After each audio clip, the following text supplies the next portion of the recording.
میرے پاس بڑا عہدہ ہے جی، میں چیئرمین ہوں، میں کونسلر ہوں، میں ایم پی اے ہوں، میں ایم ایل اے ہوں، میں فلاں صاحب ہوں، میں فلاں صاحب ہوں۔ بڑا لوگوں کو میں نے دیکھا ہے گردن میں سریا، کب تک ہو، کب تک ہو؟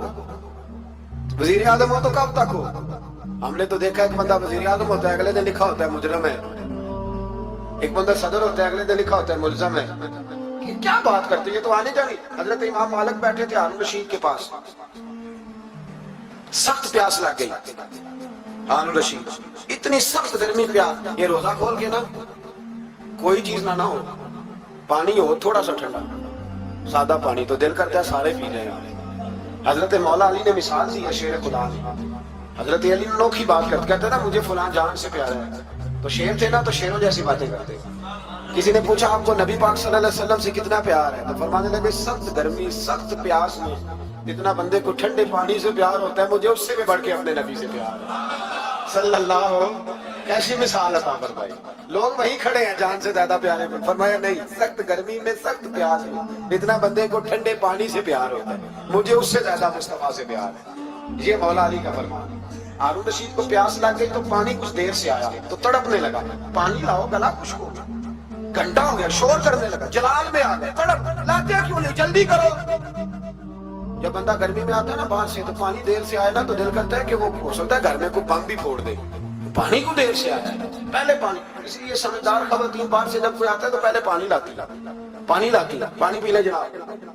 تو ہارون رشید تڑپ رہا ہے، امام مالک قریب بیٹھے تھے، خادم کہنے لگا حضور اس کنواں خشک ہو گیا ہے، اور دوسرا آپ کی شیان شان نہیں، پانی صاف نہیں، تو تیسرے سے بندہ لینے گیا ہے، آ رہا ہے بندہ تھوڑی دیر سے آیا۔ تو ہارون رشید بڑا پریشان تھا، اب بات امام مالک کر رہے تھے تو وہ نہ توجہ اس کی پانی کی طرف تھی، پیالہ پانی کا اندر داخل ہوا تو ہارون رشید کا دل کرتا تھا کہ اڑ کے پانی کے قریب چلا جاؤں، لپک رہا تھا پانی کی طرف۔ جب پانی آیا اس کو پکڑایا تو امام مالک رحمۃ اللہ علیہ کہنے لگے بادشاہ ذرا ٹھہر جا، پی لے، نیا آ گیا نا تیرے قبضے میں ہے، ایک مسئلہ مجھے بتا لے پھر پانی پینا۔ ہارون رشید ایک رات پہلے نا بڑی باتیں کر رہا تھا کہ میں حکومت صحیح چلا رہا ہوں، میرے معاملات بڑے اچھے، اپنی حکومت کی تعریفیں ایک رات پہلے ہوئے۔ اب جب پانی پینے لگا تو امام مالک اس کو رات والی بات پہ اسے سمجھانا چاہ رہے ہیں، فرمانے لگے بادشاہ رک جا، رک گیا۔ آپ فرمانے لگے اگر یہ پانی ملتا ہی نہ، پورے ملک میں نہ ملتا، پھر تجھے پتا چلتا پوری دنیا میں نہیں مل رہا، سوچیں آپ اگر پانی خدا نہ خواستہ اگر پانی ملے ہی نہ، کہا نہ ملتا، پانی کو کوئی اہمیت تو نہیں نہ ہم دیتے، نلکا کھلا ہے تو کھلا ہے، اور اگر ملے نہ تو ہماری بنیادی ضرورت ہے پانی، ایک قدم نہ لوگ چل سکے۔ کہا ہارون رشید اگر ملے ہی نہ اور اگر تجھے لینا پڑے ایک پیالہ پانی کا تو کیا دے کے لے گا؟ کہنے لگا میں اپنی آدھی سلطنت دے دوں گا، آدھی حکومت اور پانی کا پیالہ لے لوں گا۔ امام صاحب فرمانے لگے چل سمجھ میں آ گیا، پی لے پانی۔ اس نے پی لیا، تو پیا اس طرح کہ پانی پیالہ منہ سے لگایا تو اتارا تب بھی جب ختم ہو گیا، تو امام صاحب فرمانے لگے پی لیا کا پی لیا، فرمانے لگے ایک مسئلہ اور بتا، اب اگر تو نے پانی پی لیا تیرا پیشاب بند ہو جائے، یہ پانی پینے کے بعد پھر پیشاب آنا بھی ضروری ہے، اگر بند ہو جائے تو پھر کیا دے گا؟ تو امام صاحب کی طرف غور سے دیکھ رہے، فرمانے لگے سوچ کے بتانا۔ کہنے لگا حضور آدھی سلطنت باقی کی بھی دے دوں گا۔ تو امام صاحب نے رومال اٹھایا کندھے پہ رکھا، چلنے لگے۔ کہاں جا رہے ہو؟ فرمانے لگے اس بادشاہ کے پاس کیا بیٹھنا جس کی پوری سلطنت کی قیمت پانی کا ایک پیالہ ہے، ایک پیالہ پانی کا اگر نہ ملے تو آدھی گئی، اور پیشاب نہ آئے تو باقی بھی۔ کہنے لگے تو کس سلطنت کی باتیں کرتا ہے، کل من علیہا، ہر چیز۔ اب یقین کریں ہمارے پاس کوئی بندہ بیٹھ جائے نا تو ہم اسے ہلنے نہ دیں، ہم اسے کہیں تو تجھے پتہ ہی نہیں اصل بادشاہ میں ہی ہوں۔ میں تو کچھ ایسے لوگوں کی باتیں بھی سنتا ہوں، مجھے لگتا ہے امریکہ میں بھی حکومت یہی بنواتے ہیں، اتنی زبردست گفتگو کرتے ہیں نا، اعلیٰ تجزیہ نکالتے ہیں کہ مجھے لگتا ہے سارے ملکوں کے بادشاہ ان سے مشورہ کرتے ہیں۔ اس قدر زیادہ ہم نے اپنے آپ کو تن کے بڑا کر دیا، کنٹرول میں نہیں، کنٹرول۔ ہلاکو خانے بڑے لوگ مروائے تھے، بڑے، بغداد میں 20 لاکھ آدمی قتل کروایا اس نے، 20,000 نہیں میں نے کہا، ذمہ داری سے حوالہ دو، کتنے لوگ بولیے؟ 16 لاکھ آدمی اس نے تلوار سے مروایا۔ لوگوں نے نا زیر زمین تہ خانے کھودنے شروع کر دیے، 4 لاکھ آدمی تہ خانوں میں چھپ گیا اور چن چن کے مسلمان مارتا تھا۔ جب ہلاکو کو کسی نے بتایا نا 4 لاکھ بندے چھپ گئے، اس نے نہروں کے بند تڑوا دیے، दरियाओं के बंद तोड़वा दिए, पानी ज़ेरे ज़मीन चला गया, 4 लाख आदमी डूब के मर गया, 20 लाख आदमी मरवाया। एक दिन एक इलाके में घूम रहा था, नींबू खाने का बड़ा शौकीन था, बाजार में गया तो एक नींबू खरीदा।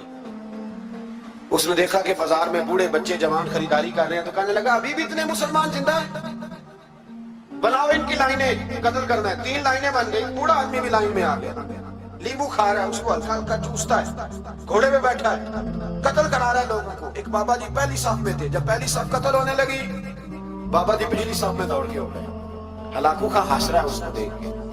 माअज़ल्लाह, जब बंदा होता है ना किसी मनसब पे, फिर वो मजाक उड़ाता है दूसरे। बाबा दूसरी साफ में आया तो हलाकू खां ने वो भी कत्ल कराई, तो बाबा दौड़ के तीसरी साफ में। आखिरी साफ के कोने पे जब बाबा खड़ा हो गया ना, तो सारे बंदे मर गए। बाबे को कत्ल करने लगा जल्लाद, हलाकू कहने लगा ठहर जा। कहने लगा बाबा तू तीसरी साफ में आया था, तेरा क्या ख्याल था बच जाएगा? बाबा कहने लगा ख्याल नहीं, मेरा यकीन है कि मैं बच जाऊं। मेरा शर्त यह है कि यकीन हो अंदर, शर्त यह है कि हंस के कहने लगा हलाकू खां कैसे? तो बाबा कहने लगा अगर अल्लाह चाहे तो बच सकता हूं, अगर अल्लाह चाहे तो मैं। बहुत सारे लोग हैं डॉक्टर लिख के दे देते हैं नहीं बचेगा, वो बच जाता है, क्योंकि बचाने वाला अल्लाह। अल्लाह चाहे तो बच जाऊंगा। तो हलाकू कहने लगा कैसे? जब ऐसे किया ना, कैसे ऐसे किया ना, तो नींबू हाथ से गिर गया। वो बच्चे प्लेयर नहीं होते, वो गेंद गिरती है तो छलांग लगा के पकड़ लेते। बड़ा घोड़सवार था, नेता था, छलांग लगाई नींबू कैच करने के। कैसे कैसे बचे? क्यों हाथ घुमाया, नींबू गिरा तो छलांग लगाई, नीचे झुका। जब नीचे झुका ना तो गिर गया घोड़े से। जो पैर था वो घोड़े की रकाब में उलझ गया, घोड़ा डर के दौड़ गया। जब घोड़ा दौड़ा तो जमीन पर जोर जोर से सर लगने लगा। सिपाहियों कहता दौड़ो, इसको पकड़ो। सिपाही भी दौड़े पर घोड़ा काबू ना आया। घोड़ा उस वक्त रुका जब ना उसका चेहरा पहचाना जाता था, ना आंखें सलामत थी, ना नाक सलामत थी। उसकी खोपड़ी सारी इस तरह चूर चूर हो गई जैसे किसी ने हथौड़े के साथ पीसी हो।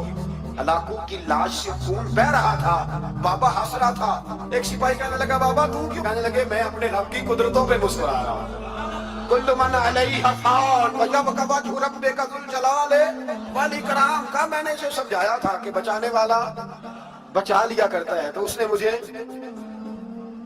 सिकंदर आज़म ने 32 साल की उम्र में आधी दुनिया फतह कर ली थी। तो लोग पता क्या कहते थे? ये वो बंदा है जिसको तारीख ने ग्रेट का लक़ब दिया। लकी नहीं कहते, हम कहते बड़ा लकी है। लोग कहते थे ये मकनातीसी आदमी है, कभी नाकाम हुआ ही नहीं। सिकंदर आज़म कभी नाकाम नहीं हुआ। 30 लाख की उम्र कितनी, इतनी कम उम्र में इतनी दलेरी, आधी दुनिया फतह कर ली। मुल्तान से गुजर रहा था तो उसे एक तीर लगा। कुछ लोग कहते हैं यहाँ झेलम के पास लगा था, एक तीर लगा उसे। उसने कहा बंदा तलाश करो, किसी की इतनी जरूरत कि सिकंदर आज़म को तीर मारा है, तलाश करो। जब ढूंढने लगे तो बंदा ना मिला, तो सिकंदर ने हुक्म दिया कि जिसकी आंख चमकती है उसे कत्ल कर दूंगा। मर्द भी मारे, बच्चे भी मारे, बूढ़े भी मारे। तो लाके लोग कहने लगे इंसान कोई नहीं बचा। कहने लगा मैंने तुम्हें कहा था जिसकी आंख चमकती है कत्ल करो, बिल्लियां भी कत्ल करो। हो सकता है किसी बिल्ली ने मुंह में रख के फेंका हो, कुत्ते भी मार, कबूतर भी मार, हर चमकती वाली आंख उसने बंद कर दी। यूनान के करीब एक बस्ती का रहने वाला सिकंदर इराक के शहर बाबुल में था। मलेरिया बुखार हुआ, क्या कहते हैं हम, चंद टिक्कियों की मार है, दवाई खा लो ठीक हो जाएगा। मलेरिया बुखार हुआ, 32 साल। कुछ लोगों ने कहा नहीं 2 महीने कम, 33 साल उम्र हो चुकी थी। तो सिकंदर आज़म जमीन पे बैठा है, एड़ियां रगड़ रहा है, मौत का झटका लगा, मौत का। हुए नाम पर बेनिशान कैसे कैसे, जमीन खा गई, नौजवान कैसे कैसे। जगह जी लगाने की दुनिया नहीं है, ये इबरत की जा है, कोई तमाशा नहीं है।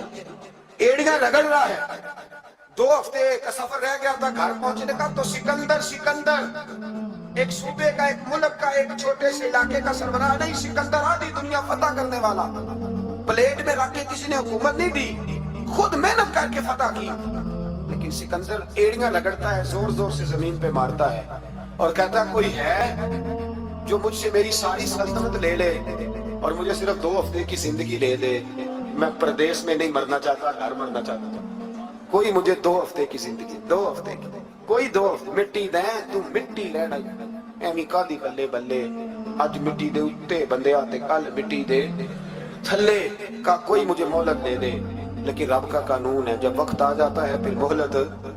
मेरे भाई अपनी जिंदगी ना आरसी में, झोंक के, सादगी में, कोने में दुनिया की प्रोटोकॉल खत्म होंगे। असल प्रोटोकॉल वो है जो अल्लाह कयामत के दिन अता फरमाएगा। मेरे नबी पाक ने फरमाया अमीर जो होंगे अमीर वो चींटियों की शक्ल में होंगे और गरीब अपने पैरों के नीचे उन्हें मसल के चले जाएंगे। ये वो वाले अमीर जो तकब्बुर करते थे, वरना तो अमीर हजरत उस्मान गनी भी हैं, हजरत अब्दुर्रहमान इब्ने औफ भी हैं, हजरत सुलेमान अलैहिस्सलाम। जो अमीर तकब्बुर करे, अकड़ जाए, अगर अमीर हो आजी इख्तियार करे तो फिर तो अल्लाह उसे जन्नत भी अता फरमाता है। तो मेरे भाई अपने आप को समेटे हम जाने के लिए। जिनकी उम्रें मेरी तरह 40 साल की तरफ सफर कर रही है ना, वो आधी जिंदगी जी चुके हैं, बाकी आधी पता नहीं है। लोग इतना लंबा याद नहीं रखते। हजरत मौला अली कब्रिस्तान गए तो कब्र वालों से कहने लगे, कब्र वालों तुम्हारा क्या हाल है? तो एक मुर्दा कब्र के अंदर से बोल के कहने लगा, अली कफन फट गया है, हड्डियां चूर चूर हैं, माल तो पता नहीं कहाँ रह गया, पर हिसाब देना पड़ रहा है। आप बताइए पीछे हमारे घर वालों का क्या हाल है? तो हजरत अली फरमाने लगे, जहां तुम बैठते थे वहां कोई और बैठने लग गया, तुम्हारी बीवियों ने नए निकाह कर लिए, तुम्हारे दोस्तों ने नए दोस्त बना लिए, अब तो लोग तुम्हें याद भी नहीं करते, अब तो तुम्हारा जिक्र ही कोई नहीं करता, अब तो खत्म हो गया तुम्हारा तज़किरा भी कोई नहीं। तज़किरा उसी का रहेगा जिसने रब को याद किया और फिर रब ने उसका चर्चा किया, उसका तज़किरा रहे। अपने आप को एक मौके पर भी कभी मुतकब्बिर ना होना। आजी हुस्न है जिंदगी का, खजाना आए तो कारून ना बने, महल बनाए तो शद्दाद ना बने। अगर अल्लाह ताला दौलत दे तो कभी भी अपने आप को नमरूद और फिरौन न बनने दे। इक़्तिदार मिले तो कभी भी अपने आप को हलाकू खा और चंगेज खा ना बनाओ। और अगर नमाजी बनो तो वो वाले नमाजी बनो जो नमाजी भी होता है। हजरत उमर फारूक को किसी ने ईद वाले दिन देखा तो उमर रो रहे थे, छोटी ईद वाले दिन। हमारे यहाँ तो लोगों ने डेक तैयार करके रख लिए, तैयारी हो गई है। चांद रात को जो नेकियां कमाई हैं वो सारी शैतान के हवाले करेंगे, माज़अल्लाह इल्ला माशा। उसको कहेंगे ले जा, हमने कमाइयां तेरे लिए। फौरन पहली रात इधर ऐलान हुआ नहीं, उधर तमाशे लगे नहीं। माँ हजरत उमर ईद वाले दिन रो रहे थे। किसी ने कहा उमर ये खुशी का दिन है, आप रो रहे हैं? तो फरमाने लगे खुश तो वो होना जिसको यकीन है कि उसका नमाज रोजा कबूल हो गया। मुझे तो अभी पता ही नहीं मेरा कबूल हुआ है कि वापस कर दिया जाएगा। जाओ मुझे कुछ खबरी सुनाओ आगे कि मेरा कबूल हुआ। वो तो बेनियाज है, वो तो दिल करे तो कहे जा उठा के ले जा, तेरा मुझे पसंद ही नहीं। आजी में रहे, इनके सारी में अमल करके रोए, कहे मौला तेरे काबिल तो नहीं पर तू मेहरबानी फरमा, इसे कबूल फरमा।